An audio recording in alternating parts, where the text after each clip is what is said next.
이번 시간에는 개발 사업에서 또 가장 중요한 참여 기간이죠. 시공사에 대해서 말씀을 좀 드리도록 하겠습니다. 시공사 선정은 시행 사업에서 제일 중요한 요소 중에 하나다. 왜냐하면은 책임 준공이라는 그 보증이 있어야지만이 부동산 금융이 일어나고, 통상 시공사에서 책임 준공 확약을 하기 때문에 이와 같은 금융이 일어난다는 뜻이에요. 따라서 부동산 PF의 핵심은 어떠한 시공사가 시공에 참여하느냐에 따라 그 금융 구조를 만들어내는 게 있다. 조금 더 제가 덧붙여서 말씀드리면, 어쨌든 간에 개발 사업이라는 거 뭐냐? 결국은 빈 땅이에요. 이 빈 땅에 시행사에서 무슨 뭐가 됐든 개발을 하겠다는 뜻이 아닙니까? 그러면 결국은 이 개발이 보증이 돼야 돼요. 지금 무슨 소리냐면, 이게 뭐가 아파트가 됐든 뭐 오피스텔이 됐든 결국 그게 준공이 완료된다는 전제를 깔아야지만이 개발 사업이 되는 것이고, 그래야지만이 금융사에서 돈을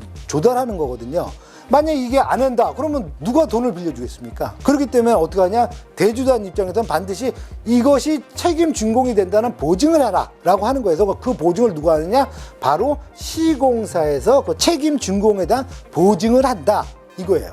그래서 개발 사업은 시공사와의 사업이다 이렇게 보시면 되는 거예요. 그만큼 시공사가 중요하고, 어떤 시공사가 들어오느냐, 우리가 소위 알고 있는 그런 메이저가 들어왔다 그러면은 금융권에서야 뭐 오케이죠, 뭐 땡큐죠. 그러나 그런 메이저들이 들어오려면 최소한 사이즈가 있거든요. 볼륨이 예를 들어가지고 뭐 300, 500 이런 데는 안 들어와요 거의. 왜 그러면 공사비 해봐야 뭐 100억, 150억 되는데 그걸로 들어온 조건은 브랜드 쓰지 않거든요. 최소한 뭐 1000억대가 넘어가야 본인들이 들어와서 브랜드를 쓰는 것이고, 그 자체가 바로 책임 준공 확약이 되는 건데, 그렇기 때문에 큰 규모의 개발 사업이 아니면은 사실 이 시공사를 어디에 잡느냐가 참 중요한 겁니다. 그래가지고 제가 이제 아까도 말씀드렸지만은, 우리가 소위 말하는 메이저 시공사, 건설회사, 그러니까 10개 정도 브랜드 얘기하면 어디 다 알고 있는 그런 데가 쓰려고 그러면 규모가 이상이 돼야 되는데, 이 규모가 되는 사업이 아니다라고 한다면 어떻게 하겠어요? 우리가 만약에 개발 사업을 하는데 총 매출액이 뭐 500억짜리야. 그럼 이런 브랜드 안 들어온다는 얘기예요. 왜? 공사비가 약한데 어떻게 들어옵니까? 그러려면 결국은 그거보다 낮은 단계에 있는 시공사를 써야 되는데, 그 시공사의 책임 준공 확약을 금융권에서 과연 읽어주느냐의 문제인 거예요. 근데 솔직히 읽어주지 않거든요. 그러면 어떻게 해야 되느냐? 결국은 금융사에서 캡을 씌워라. 그러니까 신용 보강을 하라 이 뜻이에요. 신용 보강. 캡을 씌운다는 전문 용어고, 이거는 결국 신용 보강을 하라는 얘기인데, 그러니까 어떻게 하냐? 결론적으로 말씀드리는,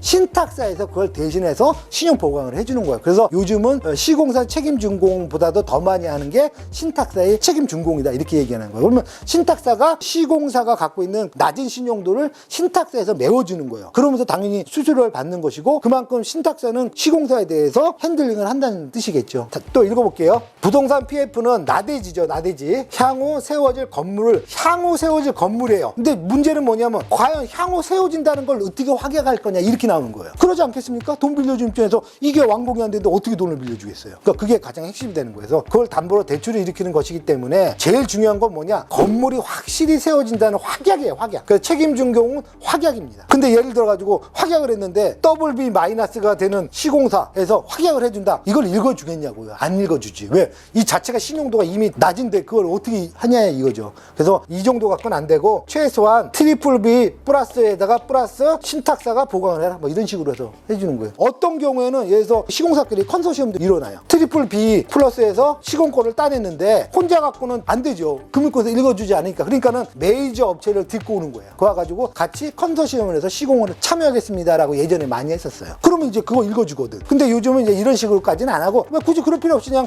신탁사에서 책준을 걸어줘 버리면 되는 거니까. 그래서 이런 식으로 많이 한다는 거예요. 그래서 이건 어떻게 보면 이제 트렌드가 약간 바뀐 겁니다. 이 확약이라는 건 책임 준공 보증인데, 즉 뭐냐, 건물이 준공, 그러니까 사용 승인을 하지 못하면은, 완공이 되지 못하면은 대주단의 모든 채무를 누가 책임진다야? 시공사에서 책임져 주겠다 이 뜻이에요. 이거 쉽게 말해서 돈을 뭐 1000억을 빌릴 거 아닙니까? 근데 이게 완공이 안 되면 상환을 할 수가 없잖아요. 그럼 1000억을 누가 떠안겠다는 얘기야? 시공사에서 떠안아 주겠다는 뜻이에요. 근데 그렇게 떠안기가 사실 만만치가 않죠. 그러다 보니까 더블 B-에서 내가 또 하나 줄게 그런다고, 과연 그걸 누가 믿겠냐고요. 그러니까는 신탁사에서 좋아, 내가 또 하나 줄게. 그게 바로 신탁사 책준인 겁니다. 그러면 이제 신탁사에서는 그걸 떠안는 조건으로 시공사를 바꿔버리겠죠. 그래가지고 어쨌든 공사를 완공하게끔 하는 거죠. 그래서 시공사 책임준공 보증의 신용등급을 결정하는 것이 바로 회사채 발행의 신용등급입니다. 그러니까 무슨 소리냐면, 우리가 소위 말해가지고 뭐 시공사가 AAA, A0, 트리플 B 플러스 뭐 이런 것들은 다 뭐예요? 바로 회사채가 발행했을 때 그 자금 조달하는 그 신용도가 어느 정도냐 이거예요. 당연히 높을수록 조달하는 게 금액도 많고 금리도 낮겠죠. 대신에 낮으면 어때요? 조달도 어렵고 금리도 높고 똑같은 거예요. 그래서 회사채 발행하는 규모를 얘기를 하는 거여서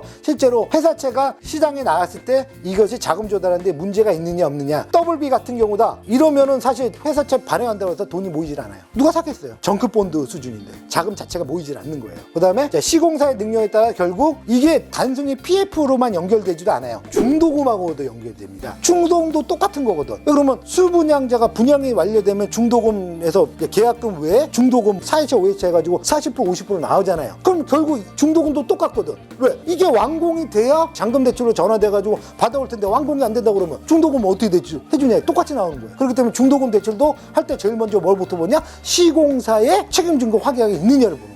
그리고 시공사가 과연 신용등급이 얼마냐 이걸 또 따지는 거고. 그래서 모든 금융은 딴 게 없어요. 금융에서 제일 먼저 보는 건 딴 게 없다고 그랬죠? 부동산 개발이 이 사업이 대박이 난다 쪽박이 난다는 건 중요하지 않다고. 중요한 건 뭐냐면은 얼마만큼 신용이 보증이 되느냐예요. 보증. 즉 정해진 시간에 정해진 날짜에 정해진 이자가 들어오고 정해진 날짜에 원금이 상환되는 그 구조, 이걸 해줄 수 있는 신용이 되느냐 이걸 제일 중요하게 본다고요. 그런데 이걸 갖고서 얘기를 해야지 이거를 등한시하고 뭐 이 개발 사업은 개발하면 대박나요 어쩌고 백날 얘기해봐야 금융권에서 듣질 않는 거예요. 포인트 자체가 다르다고 말씀을 드리는 겁니다. 그래서 어쨌든 금융권을 설득하려면 결국 이거를 접근해야 돼. 이 상황으로. 자, 걱정하지 마. 이거는 책임준거 반드시 해. 왜? 안 되면 신탁사가 책임져 주는 거야. 그 다음에 분양? 안 돼? 좋아. MDM 분양 평가 보고서 가져왔어. 자, 이렇게 분양이 돼. 분양 사례들이 있어. 자, 이거 최소한 미분양 안 나. 이런 거를 금융권에다 자꾸 확신을 시켜줘야 되는 거야. 그래야지 그 사람들이 심의했을 때 주변에 보니까 이렇게 분양이 잘 됐고 특별한 문제가 없었습니다.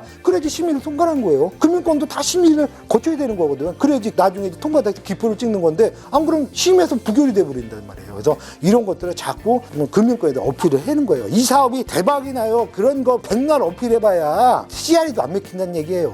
그러니까 포인트를 그쪽으로 자꾸 포인트를 맞추라 이거예요. 중도금 대출도 마찬가지고. 걱정하지 마. 이거 신탁사에서 책임준공해주고 이거 분양 걱정 안 해도 돼. 왜? MDM 분양 평가 보고서가 있어. 주변에 완판됐어. 이런 걸 바로 증거 서류로 보여줘라 이거. 숫자로 보여줘라 이거예요. 말로 하지 말고. 그러면 그걸 보고서 판단해가지고 나가게 된다. 이렇게 되는 거죠. 그래서 결론적으로 말씀드리면 시공사가 부동산 PF에서 제일 중요한 요인이라 할 수 있었어요. 그동안은. 근데 지금은 시공사가 조금 부족하더라도 신탁사가 캡을 씌워준다.